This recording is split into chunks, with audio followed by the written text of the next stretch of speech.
L'invité de l'actu, c'est vous, Didier Houssin. Bonjour. Bonjour. Soyez le bienvenu. Vous êtes ancien directeur général de la santé. Vous êtes président du comité d'urgence Covid-19 à l'OMS.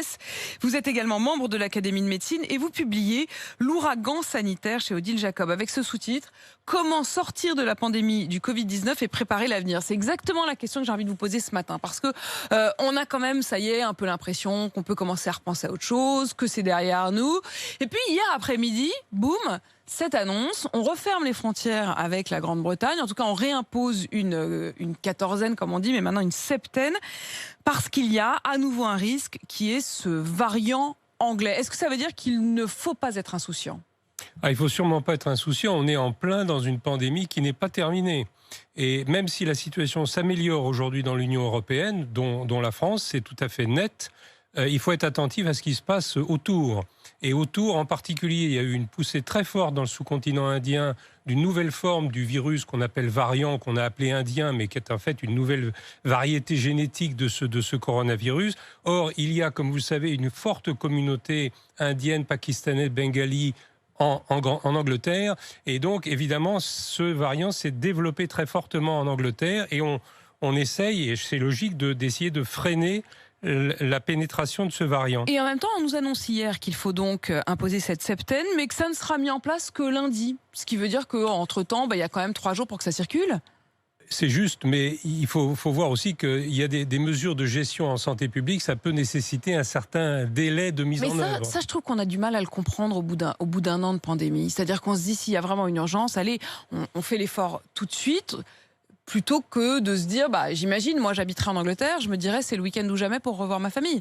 Il ne faut pas confondre l'urgence médicale et l'urgence de santé publique. L'urgence de santé publique, ça nécessite quand même de prendre un certain nombre de mesures d'organisation qui ne sont pas des mesures qu'on décide comme ça en un clin d'œil. Il faut organiser les choses, informer les gens, prendre des mesures qui informent tous les professionnels concernés. Donc on peut comprendre qu'il y a un petit délai. Ce variant indien, il est jugé très préoccupant et en même temps, quand on regarde le nombre de morts au Royaume-Uni, 6 décès depuis février sur le variant indien. C'est une mesure de prévention. Ce qu'on sait aujourd'hui, c'est que ce variant, il est plus transmissible. C'est-à-dire que si un variant se développe, d'ailleurs, c'est qu'il a une capacité à se transmettre plus facilement que ses collègues.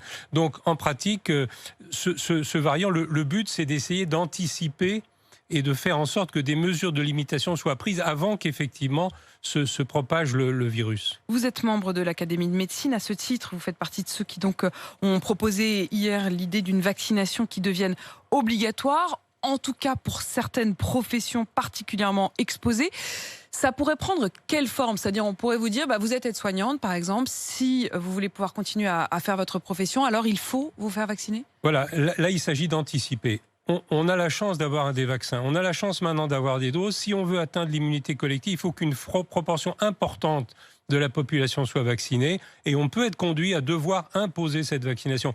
Donc l'avis de l'Académie, c'est essentiellement d'anticiper, de se préparer à cette éventualité, éventuellement de façon progressive. Et la suggestion était effectivement de faire en sorte que ça s'impose d'abord pour certaines professions, disons, essentielles pour la continuité de la vie du pays, et puis aussi pour les professions exposées au public. Vous comprenez que dans le contexte aujourd'hui en France, l'idée d'imposer, de rendre obligatoire déjà le pass sanitaire, alors que c'est pas complètement obligatoire, ça fait une levée de bouclier.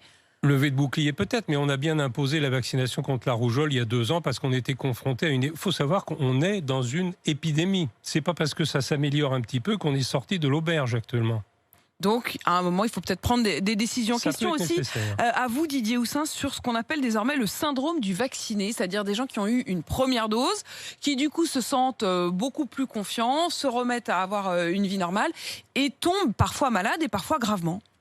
Alors, la vaccination à une dose, les études qui ont été faites montrent que ça apporte une protection. Elle n'est peut-être pas maximale, mais ça apporte une protection. La recommandation qui a été formulée par l'Agence européenne du médicament, c'est qu'il y ait une 2e dose après un certain délai. Donc, il faut suivre le protocole qui est aujourd'hui recommandé.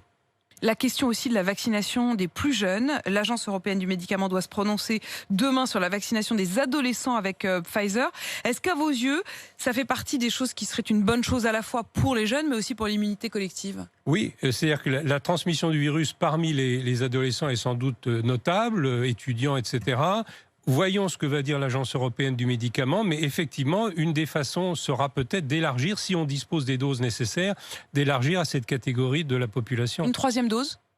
Alors, la troisième dose, pour l'instant, je crois qu'il faut attendre les résultats des études pour savoir si, après un certain délai, un certain recul, c'est effectivement nécessaire. Je crois qu'aujourd'hui, on ne peut pas l'affirmer. Quand vous voyez, on l'entendait tout à l'heure, Michel Ribirola, qui est donc l'ancienne maire de Marseille, mais qui est désormais l'adjointe à la santé à Marseille, dire au fond, ce week-end, après des pics de vaccination, ils se sont retrouvés avec 3000 doses sans trouver preneur. Est-ce que ça vous inquiète ? Est-ce que vous vous dites, ça y est, les Français sont en train de passer à autre chose ? C'est exactement pourquoi l'Académie a formulé cet avis. C'est-à-dire que l'éclaircie risque d'induire une démobilisation, l'optimisme qui démobilise au lieu de l'optimisme qui énergise. Et donc, peut-être qu'il faudra en venir à cette obligation vaccinale. Ça veut dire qu'il faudrait être pessimiste par stratégie ? En tout cas, il faut être optimiste de façon prudente. Prudente, avec une question encore qui éveille beaucoup de soupçons, puisque les services de renseignement américains ont 90 jours pour faire un rapport sur l'explication de l'origine du virus, et ils continuent à dire que la possibilité, le scénario d'un virus qui se soit échappé, non pas consciemment et non pas volontairement, mais qui se soit échappé d'un laboratoire en Chine, est sur la table. Quel est votre regard là-dessus ? Hypothèse possible, mais très très très peu probable par rapport à l'hypothèse la plus vraisemblable, qui est le passage d'un virus du monde animal à l'homme à travers un autre intermédiaire, aujourd'hui non identifié. Donc voyons ce que ce rapport dira. Malgré tout, pour essayer de creuser cette hypothèse, il faut une véritable enquête policière. Il faut aller regarder dans les congélos des laboratoires concernés, interroger chaque personne, faire des études génétiques sur les virus. Enfin, c'est de la police scientifique, hein. C'est plus de la médecine, hein. C'est de la police scientifique et on verra si la Chine se prête aussi à cette enquête. Et voilà. Didier Houssin, merci à vous d'être venu dans ce studio. Vous êtes l'ancien directeur général de la santé. Vous êtes président du comité d'urgence Covid-19 à l'OMS. Et votre livre que vous publiez ces jours-ci, L'ouragan sanitaire, c'est chez Odile Jacob. 7h51 sur RMC.